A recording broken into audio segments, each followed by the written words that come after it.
अभिवादन स्वीकार कीजिए ब्रजेश मिश्रा का और आप देखना शुरू कर चुके हैं द डिबेट। बहनों भाइयों, इस वक्त मूल मुद्दों से ज़्यादा धार्मिक, सांप्रदायिक और जातीय मुद्दे उत्तर प्रदेश की राजनीति में और जन सामान्य में चर्चा का विषय हैं।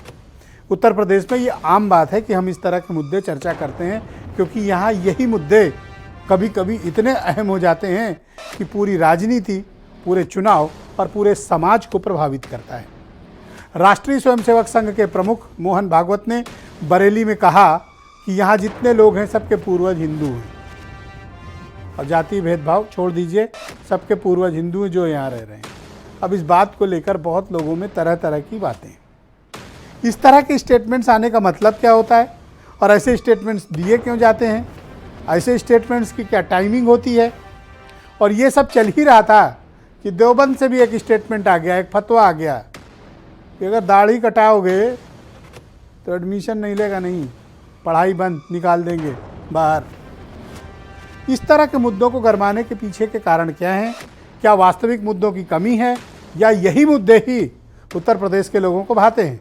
आज की हमारी परिचर्चा इसी विषय पर केंद्रित है। बहन भाई, उत्तर प्रदेश की राजनीति में नित्य नए मुद्दे सामने आते हैं, लेकिन कौन से मुद्दे? धार्मिक मुद्दे। कौन से मुद्दे? जातीय और सांप्रदायिक मुद्दे। वो जिनका आपके रिलीजन से ताल्लुक़ हो, आपकी जाति से ताल्लुक़ हो, ऐसे मुद्दे उत्तर प्रदेश की राजनीति में और यहाँ की सोसाइटी में आजकल बहुत पसंद किए जा रहे हैं। ताज़ा विवाद खड़ा हुआ है बरेली से, जब राष्ट्रीय स्वयंसेवक संघ के प्रमुख ने कहा सब हिंदू, जो यहाँ रह रहा है सब हिंदू, सबके पूर्वज हिंदू। अब इस बात को लेकर सबसे ज़्यादा अफेंड कौन फील कर रहा है? माइनॉरिटीज़। माइनॉरिटीज़ में भी कौन? मुसलमान। कि इस तरह के स्टेटमेंट्स देने के मायने क्या हैं? वैसे मोहन भागवत ऐसे बयान अक्सर देते रहते हैं। उनके बयानों से कई बार बड़े बड़े स्कैंडल भी होते हैं, जैसे ब्राह्मणों पर दिया गया उनका स्टेटमेंट, जिसे बाद में पंडित कह के उसकी डैमेज कंट्रोल की कोशिश हुई। लेकिन ऐसे स्टेटमेंट्स देने के पीछे कारण क्या है? क्या ये सिर्फ जागरूकता फैलाना या आपके पूर्वजों को याद दिलाना है, आपकी संस्कृति, आपके विरासत को समृद्धता बताने की बात है, या सबको एक संस्कृति में लौटने की बात है, या फिर इसके पीछे कोई हिडन पॉलिटिकल और सोशल एजेंडा है? बहन भाइयों, इसमें कोई दो राय नहीं कि भारतीय समाज में जाति व्यवस्था एक कलंक है। जातिवाद उत्तर प्रदेश और हिंदी पट्टी में एक अभिन्न जीवन शैली का हिस्सा है। बातें लोग कितनी भी आदर्शवादिता की करें, लेकिन जातिवाद का जहर फैला हुआ है। जातिवाद का प्रभाव राजनीति से लेकर समाज के अंतिम पायदान तक आपको देखने को मिलेगा। यह जातीय व्यवस्था ही कलंक है, और इस कलंक को पिछले कई सौ सालों से हमारी सोसाइटी खत्म नहीं कर पाई।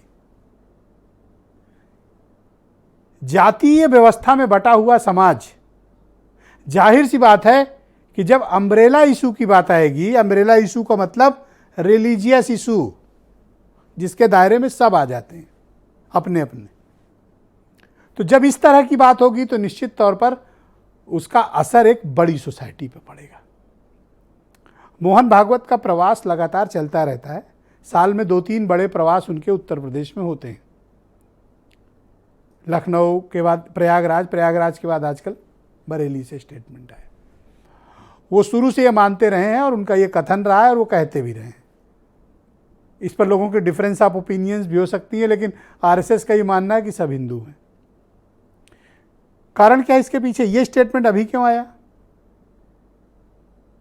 और दूसरा, इसी बीच कल देवबंद से भी एक स्टेटमेंट आया। वो कह रहे हैं कि दाढ़ी अगर कटवाई थोड़ा भी तो निकाल देंगे, पढ़ाएंगे नहीं, नाम काट देंगे। दाढ़ी सुन्नत है, रखो, काटो मत, और काटे तो नाम कटेगा। इस तरह के विचार आजकल की मॉडर्न सोसाइटी में, क्या ये ठीक बात है? इनको कौन लोग डिफेंड कर रहे हैं? इसके पीछे क्या मतलब है? एक तरफ बरेली से ये स्टेटमेंट आता है, दूसरी तरफ देवबंद से ये स्टेटमेंट आता है। कोई इनका कनेक्शन है क्या? अब जब आम चुनाव नज़दीक हैं, ऐसे बयानों के तात्पर्य क्या हैं? क्या मूल मुद्दे कम पड़ गए हैं? क्या मुसलमानों में सबको शिक्षा मिली गई है कि जो दाढ़ी कटवाएगा उसका नाम काटोगे? या सब हिंदू ही हैं?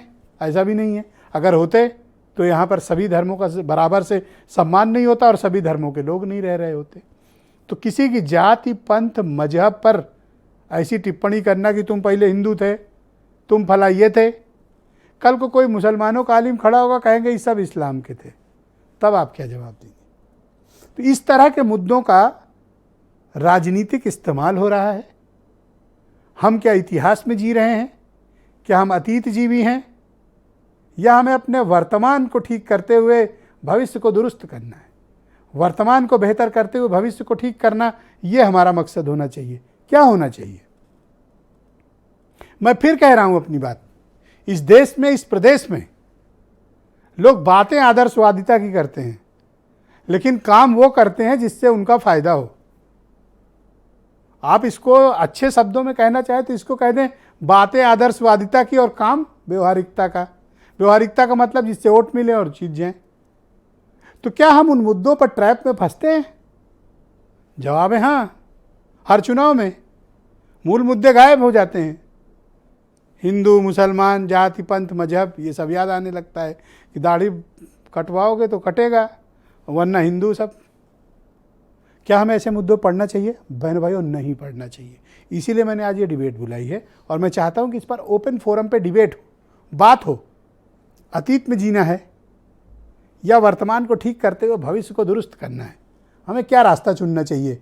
एक समझदार और बेहतर समाज होने के नाते, एक जिम्मेदार सोसाइटी होने के नाते, ताकि हम आने वाली पीढ़ी को एक बेहतर उत्तर प्रदेश, एक बेहतर हिंदुस्तान सौंप कर जाएं। आज की परिचर्चा इस विषय पर केंद्रित है। मेरे साथ आज की डिबेट में मतीन खान हैं, मुस्लिम लीग के अध्यक्ष हैं, जेपी पांडे समाजवादी पार्टी से हैं, संजय सिंह बीजेपी के नेता हैं, SM अशरफ जाने माने पॉलिटिकल एनालिस्ट, उमाशंकर पांडे उत्तर प्रदेश में कांग्रेस कमेटी के प्रवक्ता, और SM अशरफ साहब भी हैं, और वीरेंद्र सिंह जी भी हमारे साथ इस कार्यक्रम का हिस्सा है। बहुत शुक्रिया आप लोगों का इस कार्यक्रम में मेरे साथ जुड़ने के लिए। मतीन भाई, आप कैसे हैं? ठीक हूँ भाई साहब। दाढ़ी कटवाया जाए ना कटवाया जाए, क्या किया जाए? बिल्कुल, आपने आज का जो विषय चुना है, जिस पर डिबेट की है, तभी भारत जो है वो विश्व गुरु बन सकता है। और आप देखें कि इसकी शुरुआत भी बाकायदा हो गई कि मैं तो ये समझता हूँ कि देश जब ही तरक्की कर सकता है कि जब देवबंद के फतवे पे अमल करेगा। सबसे पहले प्रधानमंत्री जी ने इस काम को शुरू कर दिया, गृह मंत्री ने कर दिया। उससे पहले भी बहुत से लोग थे, रविन्द्रनाथ टैगोर जी हैं, बाबा रामदेव जी ने दाढ़ी रखी, 2 मिलियनर बन गए, बड़ी तरक्की याफ्ता हो गए। इस मुल्क में बेरोज़गारी ख़त्म हो सकती है इस दाढ़ी रख करके। इस मुल्क में जो है कामयाबी हो सकती है। ये मुल्क खुशहाल हो सकता है, विश्व गुरु बन सकता है जब होगा, जब ये देवबंद का जो फतवा आया है, जिसको आप बता रहे हैं, मुझे नहीं मालूम ये आप तंज कर रहे हैं या आप हकीकत बयां कर रहे हैं, या ऐसे एग्जाम्पल्स दे के आप अपनी बात में और मजबूत तथ्य देना चाहते हैं? आप चाहते हैं कि दाढ़ी बाल ना कटवाया जाए? देखिए, नहीं, मैं कह रहा हूं कि देश के असल मुद्दे पे चर्चा हो रही है ना आज। देश का जो तरक्की कैसे करेगा मुल्क, जब लोग बड़ी बड़ी दाढ़ी रखें। छोटी दाढ़ी थी तो कम सीटें थी, बड़ी दाढ़ी रख ली तो ज़्यादा सीटें हो गई। रविन्द्रनाथ, अरे तो मतीन भाई, ने बड़ी दाढ़ी अफगानिस्तान में सब रखे हैं, बन गए, कौन सी तरक्की हो गई? और आप देखिए कि वो आप देखिए, हीरो को देख लीजिए, तमाम इंडस्ट्री में लोग दाढ़ी रखे हुए, बड़ी बड़ी दाढ़ी रखे हुए, कुछ लोग छोटी दाढ़ी भी रखे। आप क्या चाहते हो? थोड़ा अपनी क्लैरिटी दो, ये बच के मत निकलो। आप अपनी क्लैरिटी दो कि आप क्या चाहते हो। नहीं, मैं कह रहा हूं कि विश्व गुरु जब ही बन सकता है जब इसी पे चर्चा होगी। देश तभी तरक्की करेगा कि जब इसी चीजों, इसी मुद्दे पे चर्चा होगी। तो मतीन भाई, आप चर्चा के और विषय पर क्यों नहीं आते हैं? आप बताएं कि मुसलमानों के मसाइल क्या हैं, आप बताएं ना। कह रहा हूं, आपको तो मौका पहले दिया हूं सबसे, तो कह रहा हूं कि मुसलमानों के मसाइल बताइए, तो आप कहानी सुना रहे हो। मैं वही तो बता रहा हूं कि अडानी जी जो इतना खसारा हुआ, लोग कह रहे मेरा क्या नुकसान हुआ। अभी मैं कल गया था एक रिचार्ज वाली दुकान पे, तो एक औरत आई, वहाँ आ करके कहने लगे कि वो 100 रुपये चार्ज कर दो। उसने कहा भाई 100 रुपये चार्ज नहीं होता है रिचार्ज। कहे नहीं, वो आप 100 रुपये कर दिए। उसने कर दिया। फिर दोबारा आई, वो कहने ये तो चल ही नहीं रहा, ना इनकमिंग एंड आउटगोइंग है। कहले नहीं वो हमने तो बताया 100 में नहीं होगा, 155 का आप रिचार्ज कराइए, हर महीने 155 रुपए का रिचार्ज कराना पड़ेगा। ये असर है अडानी जी के जो शेयर्स का जो भी मामला। अरे मैं आपसे मुसलमानों के मसाइल पूछ रहा हूँ, आप मुझे रिचार्ज कूपन बता रहे हो। अरे थोड़ा मसले पर चर्चा कर लो। यही तो बता रहा हूँ ब्रजेश भाई, रिचार्ज समस्या थोड़ी, उससे पहले यही है खाना, शिक्षा, स्वास्थ्य, रोजगार, देश में ये है मुद्दा। बेरोजगारी। भाई अडानी जी का जो पैसा इतना जो खसारे में गया है वो आम जनता भुगत रही है, यही तो बताना चाह रहा हूं मैं। कैसे फंस गया है मतीन भाई? बेसिकली चौथी बार टोकने पर भी आप सही बात समझ नहीं पा रहे हो कि मैं पूछ क्या रहा हूं। नहीं, मैं यही तो कह रहा हूं कि सब लोग अब चाहे कि वो लोग को चाहिए कि सब दाढ़ी रखें, उसी के ऊपर अमल करें, उसी के एतबार से बढ़े आगे। अच्छा, मोहन भागवत जी कह रहे हैं कि हम सब हिंदू और हमारे पूर्वज भी एक, यानी वो भी हिंदू। बिल्कुल, उन्होंने बहुत सही कहा है, वो भारत के निवासी हैं, भारत के एतबार से कह रहे हैं। अभी मैं कल एक अखबार पढ़ रहा था, कहीं पर था कि साइंटिफिक वे से भी इस बात की दरियाफ्त की गई कि दुनिया में जितने भी इंसान हैं सब आदम हव्वा की औलाद हैं, और आदम हव्वा मुसलमान थे। तो मेरे अपने थॉट से, मेरे अपने ज्ञान के एतबार से पूरी दुनिया में जितने भी लोग आए हैं वो सब पहले मुसलमान थे, गुमराह हो गए लोग। अब उनको यही तो तबलीग का काम चल रहा है कि लोग दावत दे जा रही है कि भाई तुम अपने असली रास्ते पे आ जाओ, तुम इधर उधर क्यों भटके हुए हो। उनको चाहिए तो सीधे रास्ते पर आ जाए, सब बातें करके रास्ते पर आ जाए, मुसलमानों के मसले हल हो गए। मतीन भाई नहीं, मैं तो देश की बात कर रहा हूँ, बेसिक बात। अब आप ब्रजेश भाई समझिए, मैं समझ लिया, आपको इतने मौके दिए, आप खेल नहीं पाए, आप दूसरे छोर पे खेलते रह गए। मैंने मौके बहुत दिए आपको, गेंद कहीं फेंकी, आप खुद ही नहीं खेल पाए, मैं क्या करूं। और संजय सिंह को मैं आमंत्रित करता हूं, भारतीय जनता पार्टी के नेता हैं। ये आरएसएस ऐसे काम क्यों करती है कि आप एक कम्युनिटी विशेष को ही लगता है कि आप उनके रिलीजियस इशू को हट कर रहे हैं? आप सबसे ये कह क्यों आरएसएस के लोग कह रहे हैं कि सबके पूर्वज हिंदू हैं? नहीं ब्रजेश जी, ये तो बिल्कुल सच है। अब जैसे मतीन भाई हमारे बैठे हैं, मुस्लिम लीग के नेता, जो कह रहे हैं कि आदम और हव्वा की औलाद हैं हम लोग, तो अगर ये आदम हव्वा की औलाद कह रहे हैं पूरे हिंदुओं को भी, तो हमें अगर हम ये कहते हैं कि सब हिंदू थे तो फिर हर्ज क्या है? हर्ज क्या है? इनके पास तो प्रूफ नहीं आदम हव्वा का। आदम हव्वा जन्नत में बना था, कुरान में भी लिखा हुआ कि आदम हव्वा कोई पैगंबर नहीं था। ये डिक्टेट करना चाहते हैं इस देश को, हमारी शर्तों पे आप रहिए, ये हमारा हिंदुओं का राष्ट्र है ये। और आप क्या चाहते हैं? और ये मुस्लिम लीग के नेता हैं। आप क्या चाहते हैं? नहीं, ब्रजेश जी सुन लीजिए, ये तो मुस्लिम लीग के नेता हैं। भारत का विभाजन इन्होंने कराया, वो हाथी वहां चला गया, पूछिए रह गई यहाँ, जिन्ना वहां चला गया, उनका जिन्न ये बैठे हुए। मुस्लिम लीग के साथ सरकार भी बनाई थी जनसंघ वालों ने। नहीं बनाई थी। अरे नॉर्थ वेस्ट प्रोविंस में बनाई थी सरकार, डॉक्टर पश्चिम बंगाल में भी बनाई थी। श्यामा प्रसाद मुखर्जी जी कैबिनेट में थे। मुस्लिम लीग की नहीं थी। कितने खराब आदमी थोड़ी मतीन भाई। नहीं, बिल्कुल नहीं। ये यहाँ रह गए, आज ये डिक्टेट कर रहे हैं कि बता रहे हैं कि साहब आदम की औलादे हैं हम लोग, तो ये नहीं चलेगा, ये हिंदुओं का रास्ता है। दूसरा वो कह रहे हैं कि दाढ़ी कटाई तो नाम कटा।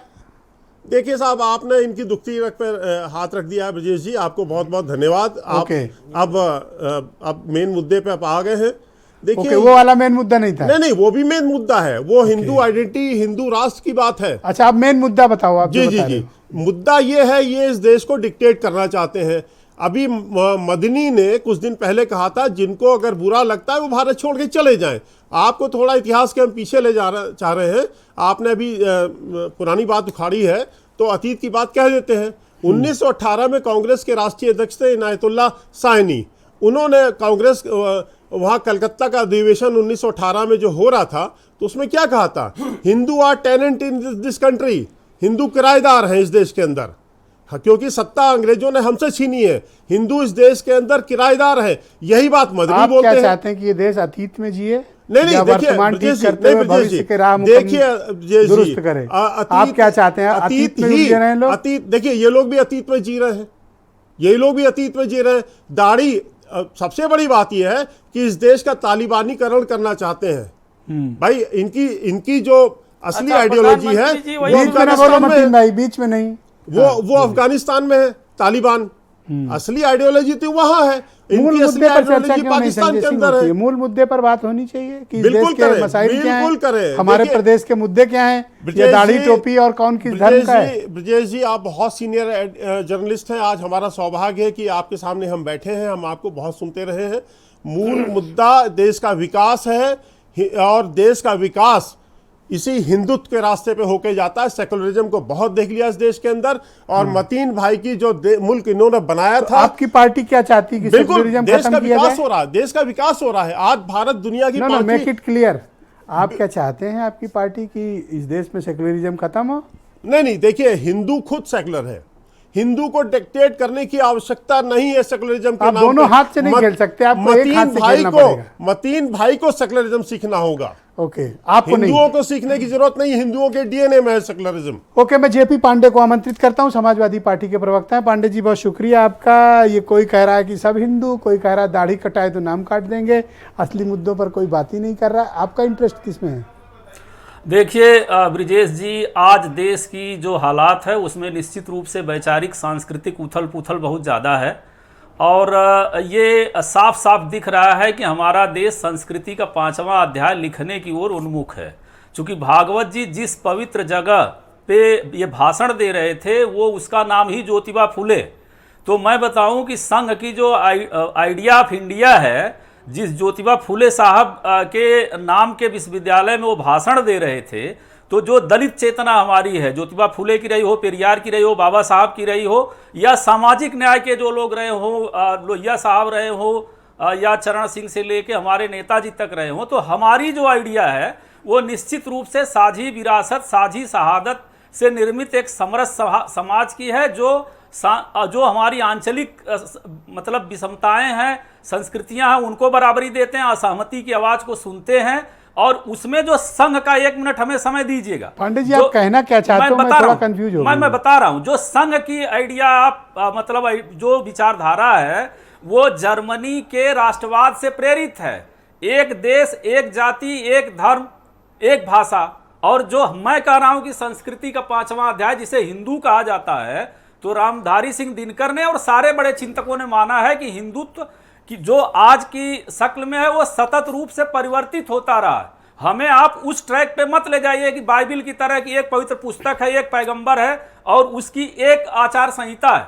तो वास्तविकता यह है कि हकीकत यह है कि जो दलित चेतना का उग्र रूप देखा जा रहा है, सामाजिक न्याय के लोग हैं, गैर बराबरी से जो किसान, युवा, बेरोजगार है, सब ताकतें आज सड़क पे हैं।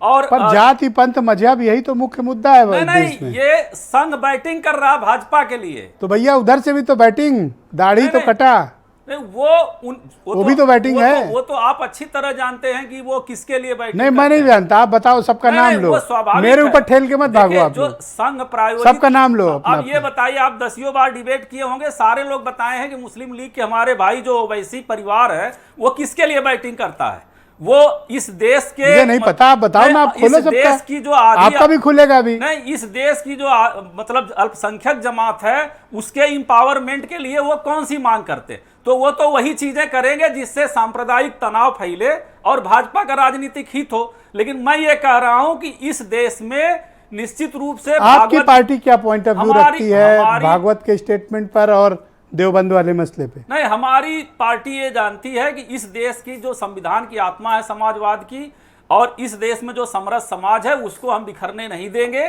चाहे ये लाख कोशिश कर लें। चूंकि इनका जो हिंदू राष्ट्रवाद है वो हिंदुत्व की परंपरा के विकास पर आपने देखा मतीन खान भी उल्टे बैट से खेल रहे हैं। कितना मैंने पूछा कि भाई मुसलमानों के मसाइल बताओ।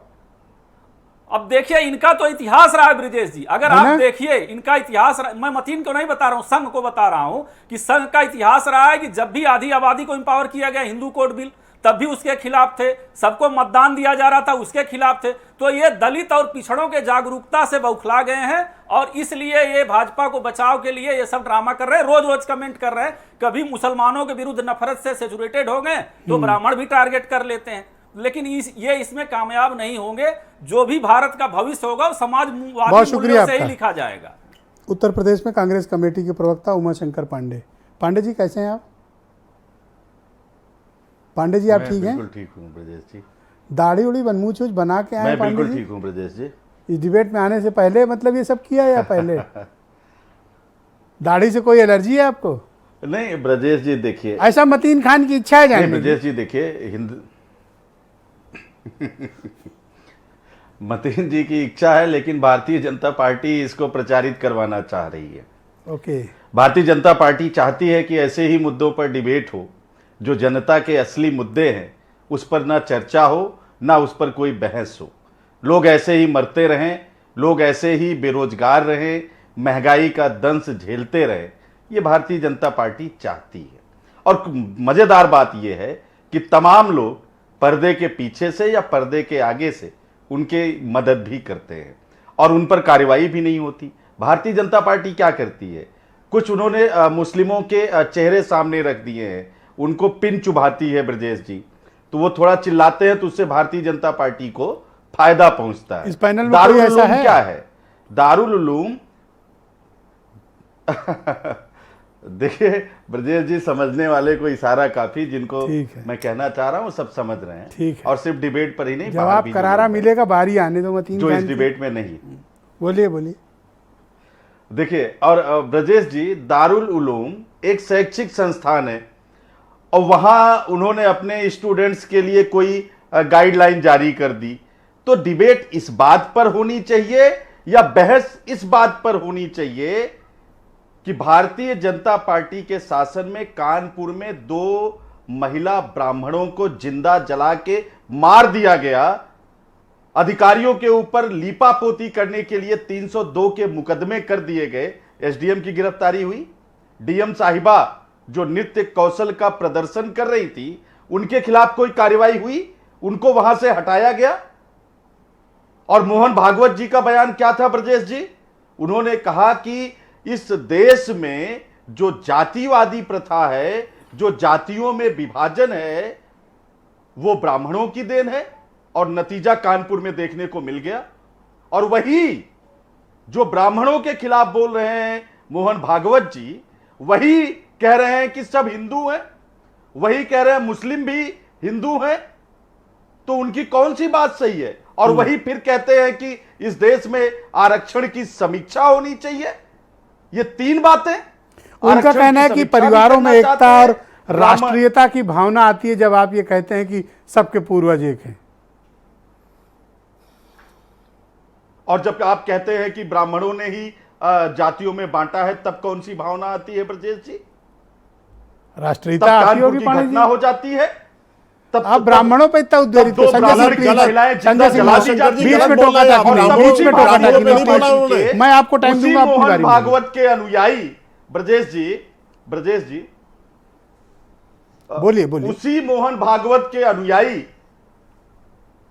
कृष्णा गौतम चप्पल लेके ब्राह्मणों को दौड़ाती है, गालियां देती हैं। पांडे जी कुछ और फिर पिच पे थाने खेल पर रहे हो आज आप। भारतीय जनता पार्टी का मंत्री बात कुछ हो रही थी, अब जबरन घसीट लाए। एफआईआर भी दर्ज करा देता है।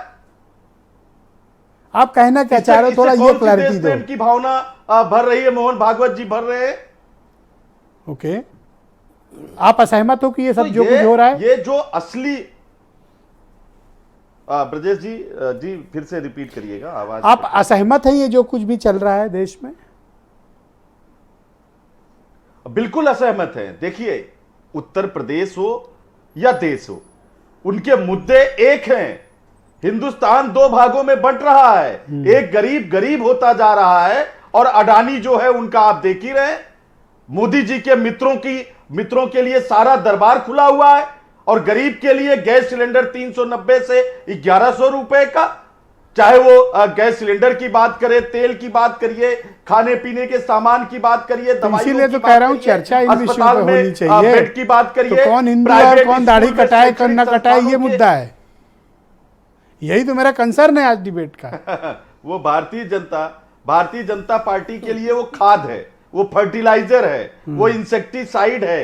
वो चाहते हैं कि इस देश का गरीब मर जाए, इसलिए वो इंसेक्टिसाइड का छिड़काव करते हैं। तो भैया इस फसल के थोड़ा हकदार तो आप भी हैं, अगर एक आपको भी मिलती है शैक्षणिक इस फसल का खाद्यान्न। नहीं, कांग्रेस पार्टी ने कभी भी जनता के मुद्दों से समझौता नहीं किया। राहुल गांधी जी ने भारत जोड़ो यात्रा 3500 किलोमीटर की वो जनता के मुद्दों पर की, महंगाई पर किया, बेरोजगारी पर किया, भ्रष्टाचार पर किया, Thank you, अडानी पांडे जी, और शुक्रिया। अंबानी का जो पूरे देश Thank को you। लूट लेने का काम है उस पर उन्होंने किया। सैयद, कांग्रेस पार्टी thank कभी you। मुद्दों से नहीं हटती है। बहुत शुक्रिया हमारे आपका। धन्यवाद। मुद्दे वही है। मैं समझ जो गया, जनता के दूसरा मुद्दे राउंड हैं दूंगा, ब्रजेश उसमें अपनी बात रख लीजिएगा। सैयद मकसूद अशरफ मेरे साथ मौजूद हैं। अशरफ साहब शुक्रिया। कैसे हैं हजरत? दुआ है आपकी। बहुत दिन बाद डिबेट में दिख रहे हैं। और ये क्या चल रहा है? कोई कह रहा है कि सब हिंदू, कोई कह रहा है कटाए तो कटेगा नाम। ये सब मुद्दे अचानक से कैसे इतने हवा में हैं? नहीं, और मुख्य मुद्दों पर बात क्यों नहीं हो रही?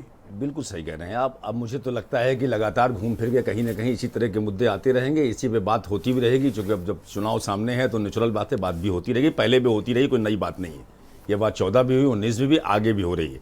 आपका जब सबसे बड़ा सवाल ये है जो आप पूछना चाह रहे थे मेरे ख्याल से कि साहब वो फतवा वहाँ क्यों आया और दाढ़ी के लिए कौन सी बात की है, तो उनका क्या फतवा मुझे नहीं मालूम। लेकिन मैं इतना ज़रूर बताऊंगा चूंकि आपके व्यूवर्स को इस चैनल के माध्यम से कि दाढ़ी इस्लाम धर्म के वहाँ से फतवा आया, उस इंस्टीट्यूशन से आया, दाढ़ी रखना वाजिब है और दाढ़ी किसी मुसलमान को रखना चाहिए। कोई नहीं रखता तो इस्लाम से खारिज नहीं होता। दूसरी चीज़ क्या है कि अल्लाह ताला ने जब मर्द और औरत को बनाया तो आपने कहीं कहीं अगर लॉजिकल पॉइंट ऑफ व्यू से जाएंगे तो किस बात के लिए औरत को दाढ़ी मूछ नहीं दी? उसकी खूबसूरती बिना दाढ़ी मूछ के है। मर्द की खूबसूरती अगर दाढ़ी मूछ में हो तो कौन सी ऐसी बात है अगर किसी इंस्टीट्यूशन ने अपना कोई ड्रेस कोड अगर कहा कि साहब अगर आप इस तरह से आते हैं, इस्लामी के दायरा है ये, तो बगैर उसके हम नहीं लेंगे। हिजाब के मुद्दे पे एक इंस्टीट्यूशन पाबंदी लगाता है कर्नाटक के अंदर, तो पूरा इंडिया भर में वावैला मच जाता है, हर जगह डिबेट हो जाती है, साहब बिल्कुल नहीं होना चाहिए। उनका ड्रेस कोड था, उनका अपना बयान था। मैं तो नहीं समझता कि डिबेट का विषय था ये, लेकिन चूंकि एक साथ दो इश्यूज आपके पास आ गए इसलिए आपकी भी शायद मजबूरी हो गई इसको डिबेट में लेके आना। भागवत नहीं, जी मैं के चाहता हूं कि दोनों मसलों पर चर्चा हो जाए ना। ठीक चर्चा है, सिर्फ इस- एक इससे ही लोग पहलू नहीं है, इससे लोग दूसरा बच पहलू भी गए। है। मैं तो कहता हूं हर मुसलमान को डंके की चोट पे बोलना चाहिए कि हाँ वाजिब है, दाढ़ी रखना चाहिए हमको।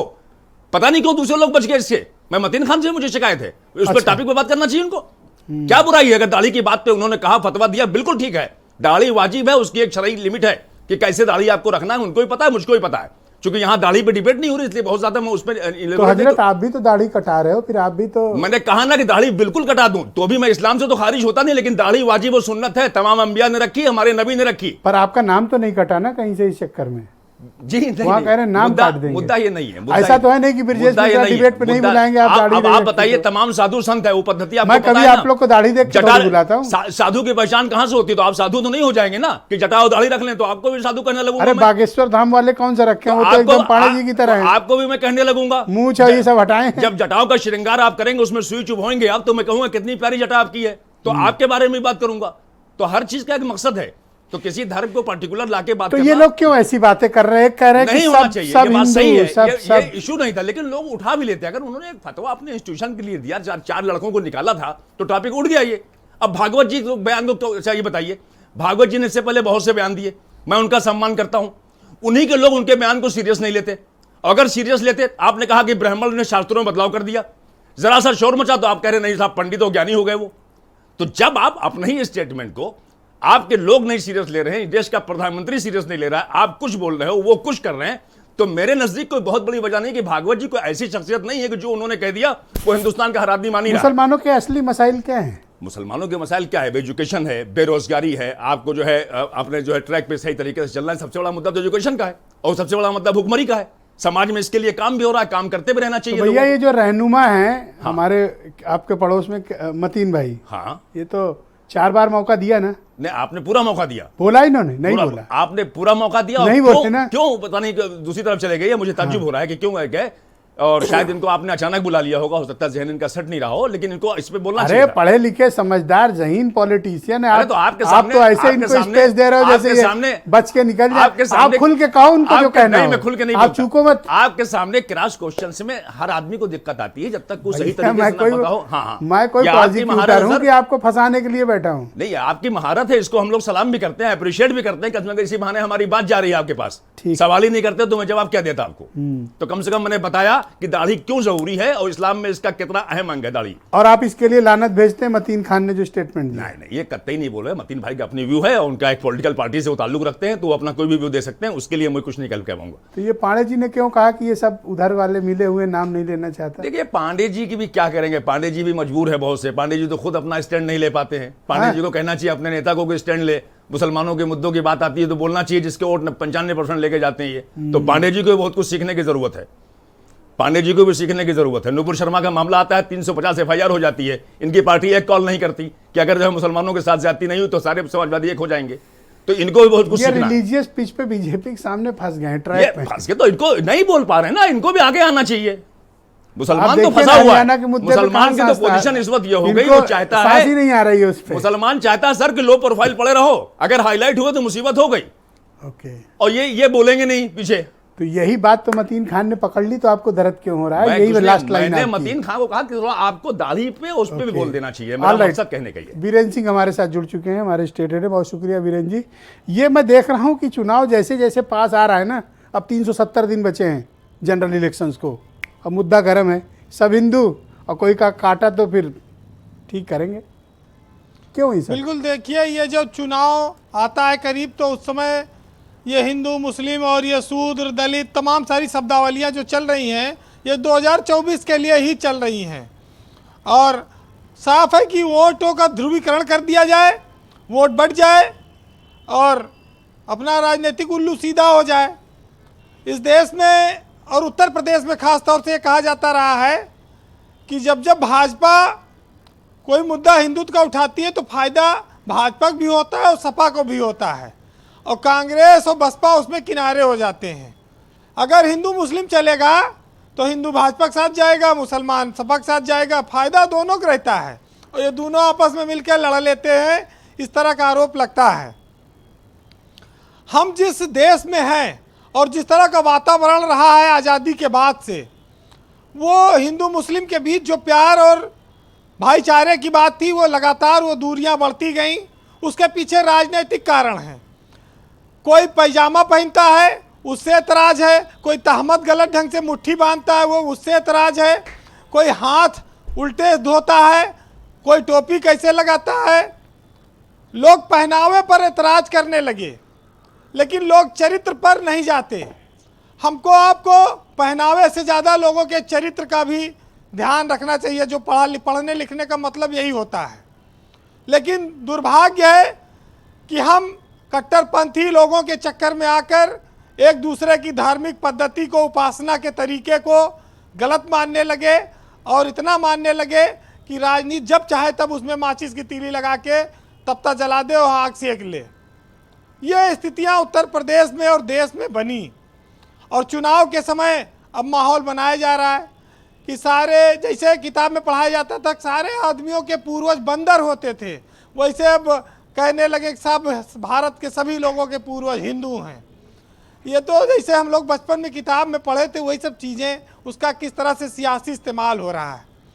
आप इस चीज़ को देखेंगे कि इस देश में जब 1950 में संविधान आ गया तो उसने कहा कि धर्मनिरपेक्षता रहेगी, इक्वलिटी, समानता की बात है, तो समान सब है चाहे जिस धर्म का हो। और दुर्भाग्य की बात यह है कि कोई अपनी इच्छा से किसी धर्म में तो पैदा नहीं होता, उसकी कुछ मजबूरियां होती हैं। धर्म को कई बार बाध्यकारी भी होता है, और समाज के दबाव में भी आपको अपनाना पड़ता है, और अंतरात्मा से भी लोग उसको अपनाते हैं। हिंदू समाज में बहुत बड़े हम लोग धार्मिक हैं, गरीब अमीर सबके अंदर धार्मिक भावनाएं बड़ी प्रबल हैं, और जब ये आहत होती हैं तभी ये विस्फोट होता है, और यही खाई आज चौड़ी हुई, और इसी का लाभ सियासत ले रही है। और कट्टरपंथी अपना रोटी से केवट ले लेते हैं, राजनीतिक दल हैं, उनका यही काम है। लेकिन आप देखेंगे पिछले काफ़ी समय से भारत में कोई बड़ा दंगा नहीं हुआ है। भारत तरक्की के बारे में सोचता है। भारत में तमाम आपदाएं आई, उसके बावजूद ये देश आगे बढ़ रहा है, चाहे कोरोना जैसे महामारी का सामना करने की बात रही हो। तो हम उस दिशा में सोचेंगे और काम करेंगे अगर इन सब चीज़ों से निकल आएंगे तो। लेकिन जब वोट का पोलराइजेशन का समय आता है तो इन्हीं सब बातों से वो करते हैं, वोटों का बंटवारा करते हैं। चुनाव का वक्त आ रहा है और फ़ायदा तो देखिए इसका लेंगे ही लोग, लेकिन ये जानते हैं लोग अच्छी तरह से कि आज उत्तर प्रदेश में अगर कोई लड़ाई होगी तो उमाशंकर जी जरूर बैठे हैं, लेकिन समाजवादी पार्टी के पास उनसे बड़ा संगठन है और वोट भी है। तो ये दो ध्रुवों में वोट बढ़ता रहा है, और भाजपा और सपा के बीच जो सीधी टक्कर दिख रही है आज इसी कारण से दिख रही है। जो आज मोहन भागवत हिंदुत्व की एकजुटता की बात करेंगे जितना, लेकिन हमारे देश के लोगों को इस बात पर भी सोचना होगा कि हम हिंदू मुस्लिम के बाद ये जनसंख्या, गरीबी और बेरोजगारी पे कब बात करेंगे, कब इस पर वोट देकर हम अपने नेताओं को बाध्य करेंगे कि हमारे बाल बच्चों और आने वाली पीढ़ियों के लिए एक सुनहरा भविष्य दीजिए। बिल्कुल ठीक बात है। तो इस पर लेकिन हमारा ध्यान कि घुटना से कितना ऊपर पैजामा पहने हैं, इससे जब हमें नफरत होगी तो ये सब चीज़ें तो देखिए पैमनस्ता पैदा करेंगी। और ये सच्चाई भी है कि जहाँ मुसलमान ज़्यादा तादाद में हैं वहाँ हिंदुओं के ऊपर तमाम बार उन्होंने अत्याचार किया, उनकी बहन बेटियों के साथ किया। जहाँ हिंदू हैं वहाँ जो बहुसंख्यक रहा उसने अल्पसंख्यक को वहाँ दबाया, और इसी का फायदा सियासत लेती है और आग लगाती है। चाहे कैराना हो, चाहे मुजफ्फरनगर हो, चाहे जितने दंगे उत्तर प्रदेश में कानपुर होते रहे, ये एक बड़ी समस्या है। हमें अच्छी शिक्षा, चिकित्सा पद्धति पे भी जोर देना होगा, क्योंकि जब कोरोना आया था तब ना किसी ने पूछा भैया ये अस्पताल क्या है, ये खून हमें कौन दे रहा है, ये ऑक्सीजन कौन हमारे मुंह में लगा रहा है। भैया जान बचा लो किसी तरह से, कहीं एडमिट करा दो किसी अस्पताल में। तब जात पात धर्म के बंधन सब टूट गए थे। तो हम संकट में तो सब भूल जाते हैं, लेकिन जरा से पेट में दाना जाता है तो एक दूसरे को देख लेने की बात करते हैं। और इसी का फायदा 2024 हो, चाहे 19 हो, चाहे 18 हो, चाहे जितना साल आएगा और आगे आएंगे, ये सियासत लेती रहेगी। उदय प्रताप सिंह के बहुत मशहूर शेर है, इस पर आप सुनिएगा कि वक्त ही सबका सुल्तान है, भले फौरी तौर पर कोई लाभ ले ले, और इस देश का सबका हिस्सा है, सभी का खून शामिल है, कि न तेरा है न मेरा है, ये हिंदुस्तान सबका है, नहीं समझी गई बात तो नुकसान सबका है। जी। और हजारों रास्ते खोजे गए, हजारों रास्ते खोजे गए उस तक पहुंचने के लिए, मगर पहुंचे हुए ये कह गए कि भगवान सबका है। और उदय झूठी कहानी है सभी राजा और रानी की, और जिसे हम वक्त कहते हैं वही सुल्तान सबका है। बहुत ऊंची बात कही। यही चीज़ अगर लोग समझ लें कि वक्त ही असली सुल्तान है तो शायद ये समस्या का समाधान निकल जाएगा। वीरेन जी, आपका बहुत बहुत शुक्रिया हमारे साथ इस पर चर्चा में अपने इनपुट्स प्रोवाइड कराने के लिए। बहन भाइयों, इस डिबेट को आगे बढ़ाते हैं। मेरे साथ मतीन खान मौजूद हैं, मुस्लिम लीग के उत्तर प्रदेश यूनिट के अध्यक्ष हैं। मतीन खान जी, मैं आपसे समझना चाहता हूं कि जब आप राजनीति में इस मकसद से आए हैं कि आप अक़लियत के हक़ में काम करेंगे, उनकी जो समस्याएं हैं उसको दूर करेंगे, उसको एक राजनीतिक आवाज़ देंगे, पहचान देंगे, तब इस तरह के धार्मिक मुद्दों को आग लगा के या उन पर चर्चा करके आपको क्या हासिल होता है? और क्या आपको लगता है कि ये सही मुनासिब वक्त है जब आप इस तरह के सेंटिमेंट्स को उभारें, वो भी तब जब कौम के सामने दूसरे बड़े मसाइल ज़्यादा बड़े हों? ब्रजेश भाई, मैंने अभी तक के एक भी जुमला जो किसी की भावना को भड़काने के लिए कहा हो तो वो बता दीजिए। दूसरी बात, मैं ये कह रहा हूँ कि देश के अंदर जो बेसिक मुद्दे हैं, भाई एजुकेशन का मुद्दा पैंडेमिक के बाद आज गरीब मजदूर के यहाँ देख लीजिए कि जो बच्चे first, second, third, fourth, fifth में पढ़ते थे, क्या वो पढ़ रहे हैं? मैं कहता हूँ लखनऊ के अंदर लाखों बच्चे ऐसे हैं जो पैंडेमिक के बाद पढ़ाई छूट गई उनकी। बहुत बड़ी तादाद में जो पैंडेमिक के बाद जिस अंदाज में देश हजरत अब लाइन पे हैं प्रदेश में शिक्षा, वो भी तब जब मैं कह रहा हूँ अशरफ ने आपको टोका कि जो हेल्थ नहीं, अभी अशरफ भाई का जवाब देंगे। वो जब यहाँ पर चिकित्सा की सुविधा होना चाहिए, हॉस्पिटल, मोहल्ला क्लिनिक होना चाहिए, कुछ नहीं बढ़ा। ये सिर्फ चीजें सिर्फ इस बात को ला करके दी जा रही कि आप दाढ़ी रख लोगे तो कामयाब हो जाओगे। आप देखिएगा असदुद्दीन ओवैसी को देख करके हमारे प्रधानमंत्री ने और गृह मंत्री ने दाढ़ी रखी, ये सब बोल चुके हो, चढ़ने लगे।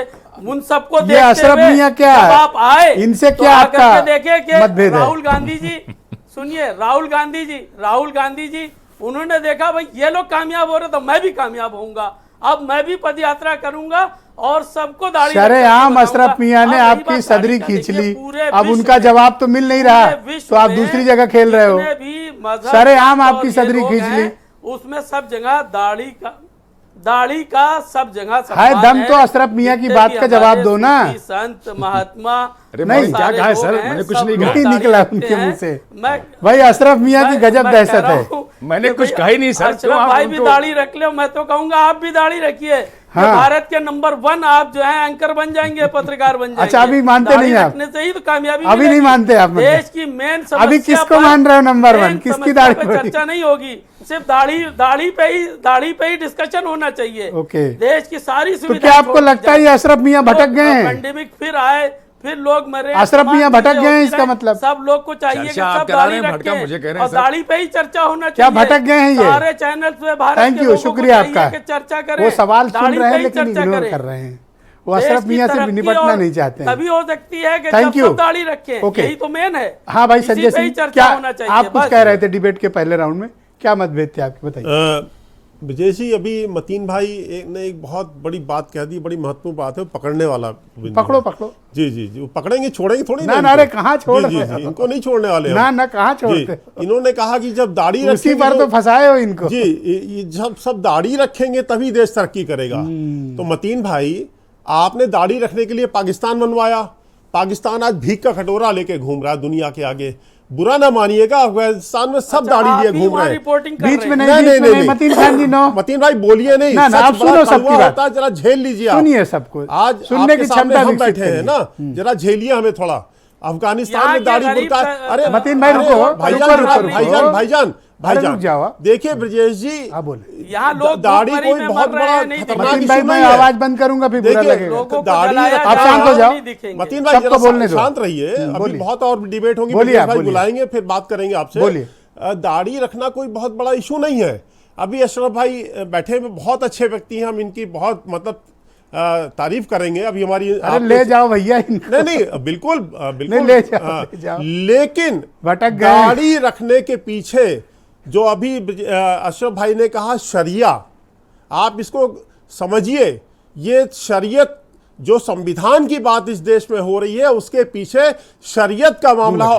और एक बात विजय जी, अभी पीछे, हाँ बिल्कुल बिल्कुल बिल्कुल आइएगा। अभी जब पीछे उत्तर प्रदेश में आदरणीय जेपी पांडे जी की जब सरकार थी, तो all India Muslim personal law board एक मुद्दा बार बार उठाता था कि हर जिले में शरई काजी अदालत खुलवाइए, शरई अदालत। तो देखिए, दाढ़ी रखना कोई बात नहीं है, लेकिन ये जो दुहाई देते हैं कि हम संविधान, उसके पीछे शरीयत छुपी हुई है। संविधान मना करता था, ये बताइए। नहीं, आप- एक सेकंड रुक जाओ। संविधान मना अशरफ करता भाई, है क्या? अशरफ भाई रुको, नहीं गलत बात। आप धारा 25 अशरफ भाई मैं टाइम आप दूंगा, झगड़ा- मेरी तरफ देख के बात करो। संविधान आपस में मना नहीं, करता नो है। खूब रखिए। नो, नो, नो, लेकिन शरीयत अब क्यों मैं कहता अलाउ नहीं है? करूंगा। कहता साधु बन अरे जाइए। अशरफ भाई मैं अलाउ नहीं संविधान करूंगा। कहता है कि आप अरे जो- आप मैं अलाउ करूंगा ही नहीं। शरीयत बिल्कुल क्या है, है? बिल्कुल शरीयत है। तो शरीयत हमारा चलाना शरीयत चाहते हैं? बिल्कुल नहीं। एक सेकंड रुकिए, बिल्कुल हमारा जो है संविधान कहता है। आप दारुल मैं अलाउ नहीं इस्लाम करूंगा। बनाना संविधान चाहते कहता हैं। है। ये दोनों क्या चिल्लाएं, हमारे मजहब को फॉलो जेपी करो? पांडे को लाया जाए। हमारा मैं- मजहब कहता है। मैं झगड़ा आप करने ही नहीं हमारे- दूंगा। आप जिस चक्कर में मैं झगड़ा ही नहीं करने दूंगा, दोनों की आवाज बंद है, जेपी पांडे बोलेंगे, आपस में लड़ लो स्टूडियो में, कोई फर्क नहीं।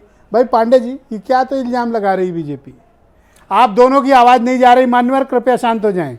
जेपी पांडे की बारी, वो बोलेंगे। देखिए ब्रिजेश जी, जहां तक हमारे शांत शांत, दोनों लोग शांत। भाजपा पांडे के जी मित्र बोलो। ये कह रहे थे कि इन्होंने पाकिस्तान बनवाया, वो तो चलिए निश्चित रूप से उस दौर में अशरफ खान अशरफ भाई आवाज नहीं जा रही, संजय जी आपकी भी आवाज नहीं जा रही, आप दोनों शांत हो जाएं। लेकिन पाकिस्तान तो निश्चित रूप से जिन्ना के हठधर्मिता और संघ के औचित्य के कारण बना, लेकिन आज जो पाकिस्तान की स्थिति है कि हम हंगर इंडेक्स में उससे पीछे हैं। इंटरनेशनल रिलीजियस फ्रीडम रिपोर्ट में हम सीपीसी राष्ट्र में, मतलब कंट्री ऑफ पार्टिकुलर कंसर्न, और उसमें उत्तर कोरिया पाकिस्तान के बराबर बैठे हैं।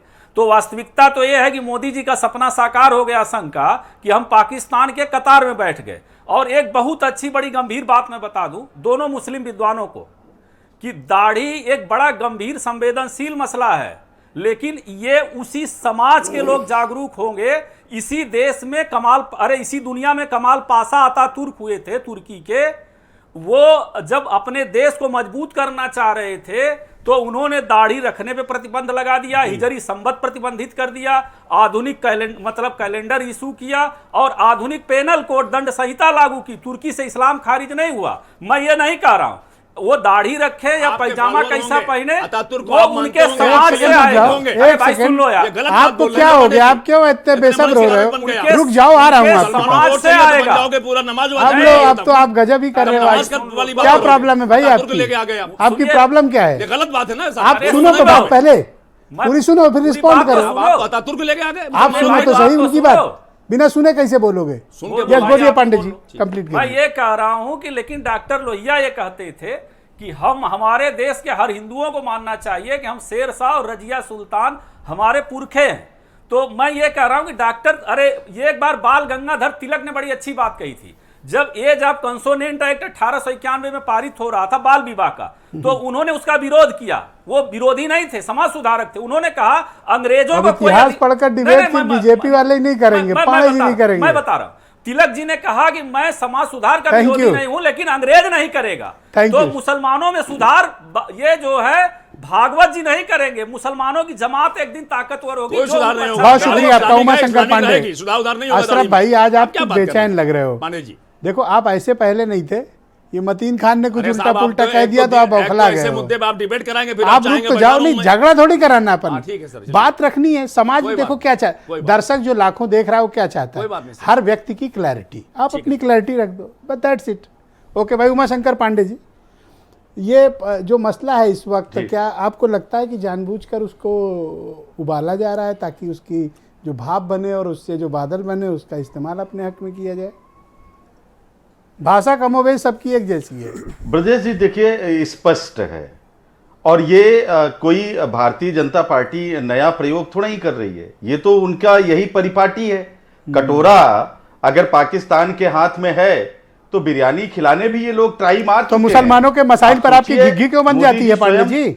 जितना तेज आप ब्राह्मणों के मुद्दे पे बोल रहे हो, नहीं, नहीं, मुसलमानों सुनिए, के मुद्दे पे बोलने ब्रजेश पे जी- आपका गला चौक कर जाता है। वोट चाहिए मुसलमान को, उसका मुद्दा नहीं उठाओगे। नहीं, नहीं। मुसलमान कहाँ चला जाए, कहाँ जाके छिप जाए मुसलमान? ब्रजेश जी, ब्रजेश उसका जी, घर परिवार है, ब्रजेश उसका भी जी, स्वाभिमान है, सुनिए, उसके भी सुनिए। खुददारी है। वो कहाँ जाएगा आप कांग्रेस बोलोगे नहीं पार्टी- तो? वोट चाहिए मुसलमान का, पर बोलने में शर्म खाते हो ब्रजेश जी, आप। सुन लीजिए, सुन लीजिए, सुन लीजिए ब्रजेश जी, कोई किसी को शर्म नहीं है। कांग्रेस पार्टी की अपनी आइडियोलॉजी है, उससे हम जरा भी विचलित नहीं होते। हिंदुस्तान में रहने वाला एक एक व्यक्ति भारतीय है और भारत चलेगा भारत के संविधान से। हिंदू है अगर कि नहीं है? कोई उस सब संविधान हिंदू से है। छेड़छाड़ करने की कोशिश कर रहा है, कांग्रेस पार्टी उसके खिलाफ खड़ा है। कांग्रेस पार्टी कभी इससे न डेविएट होती है, न विचलित होती है, न कंफ्यूज होती है। सीए एनआरसी का मुद्दा आया, कांग्रेस पार्टी पूरी ताकत से खड़ी थी क्योंकि वो संविधान के विरुद्ध में था। तमाम भारत विविधता में एकता वाला देश है। इसकी जो विविधता है, कानपुर इसके जो देहात अनेक के रूप मुद्दे रंग पर है, आपने वही डिबेट इस में देश उसको की मुद्दा खूबसूरती बनाया। है। ठीक है, आपने वो मुद्दा रखा, हरियाणा पर आवाज नहीं निकली। कन्हैया लाल में पूछ लीजिए इनसे। नहीं, रुक जाइए, जहां रुकिए, कहीं रुकिए। भी होता है। रुकिए। देखिए ब्रजेश जी, अशोक गला गहलोत चौक जी हो गया आपका, देखो। अशोक गहलोत जी ने तो बात की। नहीं नहीं, आप क्यों नहीं बिल्कुल बात करोगे? हम बिल्कुल, जितना हम आप clear cut है, आक्रामक होके clear cut है, इस गरीब देश ब्राह्मण में- और क्या क्या भी आरोप लगा रहे थे, मुसलमानों पे बात आई तो आवाज चली गई। गला चौक हो रहा है पांडे जी। क्यों? बोलो किस ना। मुद्दे पर कांग्रेस पार्टी ने, कांग्रेस पार्टी अपनी आइडियोलॉजी क्या से किया कहाँ अशोक हटी? गहलोत के चाहे खिलाफ? वो, मैं तो कह रहा हूं, क्या किया हरियाणा CNRC सरकार का के मुद्दा खिलाफ? था। जेपी पांडे जी बैठे हैं, बताइए। अखिलेश यादव जी दिखाई दिए कहीं पर? हाँ। क्या? कांग्रेस पार्टी पूरी ताकत गला से खड़ी चौक। रही। ब्रजेश जब जी, भी मुसलमानों की कोई बात हुई, पांडे जी का नहीं, गला नहीं, चौक। ये जिम्मेदारी समाज संविधान- नहीं, रुकिएगा संजय जी, रुकिए, पहले ये राउंड कंप्लीट हो जाए। मुसलमानों की 30 सेकंड दुर्दशा बस कांग्रेस दूंगा के टाइम कारण बचने ही आज इस ब्रजेश दशा जी, में। थैंक मुझे यू। बात पूरी नो, करने पांडे दीजिए। जी, हम जेपी पांडे, RSS आप भी नहीं शांत है। रहो। हम मोदी नहीं है। हाँ, हाँ। मोदी जी एक तरफ कहते हैं, अरे ये हरियाणा वाले पे बोलो ना पांडे अभी जी, बोला ना मोदी जी ने। बोलो ना हरियाणा पे, नहीं नहीं, मैं कह रहा हूं, कहो, मैं तो बोलो, बोल रहा हूं, नहीं, ये हरियाणा नहीं का हम बोलेंगे, तो गूंगे हर हो जगह गए। बोल रहे हैं। बताओ ना मोदी अशोक जी गहलोत कह रहे हैं, कार्रवाई क्यों मुसलमानों नहीं के कर रहे खिलाफ हैं? मत बोलिए। क्यों नहीं राजस्थान मोदी पुलिस को जी- भेज रहे हैं अरेस्टिंग के अशोक लिए? गहलोत बोलो जी ने ना। खट्टर साहब से बात की। अशोक गहलोत जी ने खट्टर साहब से बात की। आपको पता है कार्रवाई हरियाणा के में लिए क्या धमकी खट्टर दी साहब गई है? को- अशोक गहलोत राजस्थान जी ने पुलिस कहा- आई तो अपने पैरों पे नहीं लौटेगी, अशोक ये गहलोत धमकी जी दी ने गई है। खट्टर साहब को बोला, फोन और आप करके कंडेम भी बोला नहीं कर रहे हो। कि कार्रवाई ओके, होनी चाहिए। सैयद मकसूद अशरफ, गो अहेड। आपकी क्या प्रॉब्लम थी? आप बीच मुझे में आज कोई प्रॉब्लम आज नहीं। उद्वेलित क्यों थे? आप पहले ऐसे थे नहीं। वजह बताएं। अपनी बात हाँ, रखो आराम बिल्कुल से। नहीं था, बिल्कुल नहीं था, लेकिन चूंकि टॉपिक ना, आपने ना, ऐसा मत लिया लड़ो मत। जिसका एक तरफ ताल्लुक इस बात से है कि क्या इसको दीन या इस्लामी के दाढ़ी रखना है या नहीं, टॉपिक ही आपने ऐसा लिया। अब जो भी मुसलमान होगा, जब आप उससे सवाल पूछोगे तो मैं बोलूंगा साहब अतातुर्क को फॉलो करिए, जेपी पांडे साहब को देखिए, जब इनको वोट लेना होता है तो रमजान में एक लाल रुमाल लगाते हैं, ये सब टोपी लगा लेते हैं। इनको तब कहिएगा अतातुर्क जैसे मुसलमान के पास जाएं। ये परमानेंट टोपी पहनते हैं, क्या थी? पता है? आपने अतातुर्क का नाम ये लिया, पांडे जी, आपने नो अब्दुल हमीद प्लीज का नाम ले लिया। मत बोलिए बीच आप में। अब्दुल हमीद का नाम लेते ना, जिसने सुल्तान तो उस्मानिया इतने लंबे अरसे तक चलाई, आपको वो याद नहीं आएगा। वोट के लिए आपको लाल रुमाल चाहिए, टोपी चाहिए, तब मुसलमानों के पीछे जाओ। और तो इनका हमको क्यों गला अतातुर्क चौक हो चाहिए। जाता है?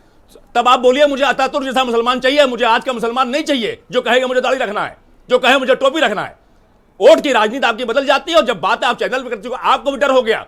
बीजेपी के एजेंडे में आप सब के सब ट्रैप होते जा रहे हैं। अच्छा। कि अगर नहीं बोलूंगा तो मुझे कहीं मेरा दूसरा वोट न चला जाए। ये बताओ ना कि ये ट्रैप, ये जो पांडे जी की, ये उमा शंकर पांडे के गला चौक क्यों हो जाता उमा है? शंकर पे मैं भी जा ही नहीं रहा हूं, उनकी बात मेरे लिए इतने माने नहीं रहती जितना मुझे जेपी पांडे की बात माने रहती आहा। है। जेपी पांडे जी की बात। दूसरी बात, संजय सिंह बोल रहे हैं साहब ये देश जो है वो संविधान से चलेगा। बंद कर दो ना पूजा पाठ, बंद कर दो ना तमाम मंदिर, बंद कर दो तमाम साधु महात्माओं को जो प्रवचन करते हैं। जो हमारा संविधान कहता है कि हर नागरिक को यहां राइट है अपनी इस्लामिक चीजों को उसके दायरे में फॉलो करना, जिससे समाज के दूसरे बंदों को दिक्कत नहीं हो। अगर कोई दाढ़ी रखा था आपको क्या परेशानी है? कोई परेशानी नहीं। ये कोई उमा दाढ़ी शंकर फैशन पे में- बोलने पे आपका भी गला चौक हो रहा है? क्या बोलो, पूछो ना, किससे हरियाणा पूछूं? वाले पूछो। नहीं, वो पूछो, मेरा पूछो। मुद्दा ही नहीं। आपने टॉपिक आज बांध दिया मुझको, इस मैं पे उसी पूछो पे ना, रहूंगा। इस पे कहाँ आवाज गुम हो गई आपकी? किसकी आवाज? जो 2 जला के मार दिए गए। हाँ बिल्कुल सही, बिल्कुल पूछा अच्छी आपने? बात। मैं तो क्या पूछूंगा? अशोक गहलोत ने कुछ किया ब्राह्मणों उस की पे? हालत यह हो गई कि जूस की तरह हो गए सर। हैं? जैसे हिटलर ने जो है इस प्रदेश सरकार के अंदर उनकी हैसियत जूस की है, लेकिन चूंकि मेरा मुद्दा नहीं है, आप लोग उस कम्युनिटी से बोलना चाहिए आपको। ओके, बताइए मैं तो भाई संजय सिंह। इंसानियत के नाते आपके साथ अब में आप हूं। तसल्ली से दूसरों की बात जूस की सुनिए। हैसियत हो गई जिसे संजय हिटलर ने सिंह, काट कर कुछ 20 लोगों को छोड़ सेकंड। दिया था। Thank you Ashraf. आज भी आपकी हालत वही हो शुक्रिया, गई। धन्यवाद। प्रदेश जी, ब्राह्मण उत्तर प्रदेश में यहूदी नहीं है, ब्राह्मणों में भी क्षमता है, ताकत है, एक जुटता अरे का जो भाव है, राजस्थान लेकिन के ब्राह्मण भी देख रहा है जुनैद और प्रदेश जी। नासिर मारे वो गए, उस पे यहूदी भी और बोल लो जूस कुछ। नहीं है, ब्राह्मण ब्राह्मण है और ब्राह्मण थैंक यू, है। शुक्रिया, धन्यवाद। आप जिंदा जला के मार संजय देंगे। सिंह 20 ये कब सेकंड, तक चलेगा? सिर्फ संजय सिंह की अगर आवाज इन्होंने जाएगी। कार्रवाई नहीं 20 की, सेकंड, ये ब्राह्मण- बोलिए। देखिए, बोलना तो कुछ और चाह रहे थे ब्रजेश जी, लेकिन अशरफ भाई ने जो हमारे जो सबसे पूज्य हैं, जिनसे हमारे धर्म की पहचान है, ब्राह्मणों को जीव से तुलना कर दी है। ये घोर आपत्तिजनक आप लोग है। कर रहे हो ना? नहीं, गलत, मार रहे हो आप लोग। गलत, गलत। मैंने कहा ब्राह्मणों जैसे जीव को आपने मारा। है। नहीं, ब्राह्मणों को आपने मैं मारा क्लियर है। कर दूं, मैं क्लियर कर ब्राह्मणों दूं। को आपने मारा है। चलिए, मैं इतिहास क्लियर कर दूं। देख लीजिए। मैं क्लियर कर देता हूं। सबसे ज्यादा सामने कैमरे पे बात करो, कैमरे पे बात करो, कैमरे पे, कैमरे पे बात करो। मैं क्या बोलूं? ब्राह्मणों ये पे बात सबसे ब्राह्मण को ज्यादा बोलने की और है। आज भी ब्राह्मणवाद ये के ब्राह्मण खिलाफ को बोलने आप की लोग है। लड़ रहे हैं। मुझे नहीं आज कहना। भी ब्राह्मणवाद के ये तो खिलाफ आप ही ब्राह्मण लोग तय लड़ाई लड़ करेंगे। रहे हैं। ये तो जेपी आपके लिए पांडे सबसे बोले। ज्यादा नफरत ब्राह्मणों ये के बोले जो है, ये नहीं, मैं आपके तो मन सम्मान में है। करता हूं। माफ करिएगा मैं अशरफ सम्मान भाई, करता हूं। सबसे ज्यादा आप ब्राह्मणों से नहीं, नफरत नहीं, करते नहीं, हैं। नहीं, नहीं, यार, नहीं, नहीं, देखिए, नहीं। आपका ये आप मुखौटा बेकार- उतर ये जाएगा। आप बहुत बहुत धन्यवाद, मैं आप ये सबका आप शुक्रिया अदा बताइए। करता हूं। मैं कोई झगड़ा नहीं कराना चाहता और मैं कोई इस तरह से समाज में विद्वेष नहीं फैलाना चाहता, न ही आप लोगों की इस तरह की बातों का कोई मसला है। आप दोनों शांत हो जाएं कृपया, और आप सबका भी बहुत शुक्रिया अदा करता हूं। आप लोग अब सिर्फ स्टूडियो में ही बोल रहे हैं, आपकी आवाज़ नहीं जा रही। आप सबका बहुत शुक्रिया, धन्यवाद इस पर चर्चा में मेरे साथ सम्मिलित होने के लिए। और बहन भाइयों, आप सबका भी बहुत शुक्रिया। चुनाव नज़दीक है और आप सबको मुद्दों के लिए थोड़ा जागरूक होना पड़ेगा। बहुत शुक्रिया, धन्यवाद, नमस्कार।